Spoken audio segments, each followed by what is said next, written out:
আসসালামু আলাইকুম, কেমন আছেন সবাই? আজকে খুবই মজাদার ডিমের রেসিপি আপনাদের সাথে শেয়ার করব।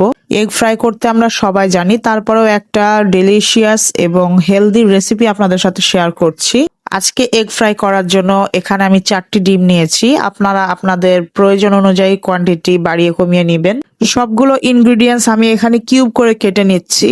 পেঁয়াজ এবং টমেটো নিয়েছি একটি করে এবং কাঁচামরিচ নিয়েছি 2টি। আপনারা আপনাদের ঝালের উপর নির্ভর করে বাড়িয়ে কমিয়ে নেবেন। এখানে এখন ইউনিক একটা আইটেম অ্যাড করছি, সেটা হচ্ছে ফুলকপি। ফুলকপি খুব ছোট স্লাইস করে আমি আগে থেকে সিদ্ধ করে নিয়েছি 60%। এটাকে আমি ফ্রিজ আপ করি, তো সেখান থেকে বের করে আমি আবার নর্মাল করে কুচি কুচি করে কেটে নিয়েছি। অ্যাড করে দিলাম স্বাদ অনুযায়ী লবণ এবং গোলমরিচের গুঁড়া, কালো গোলমরিচের গুঁড়া। খুব ভালোভাবে মিক্স করে নিব।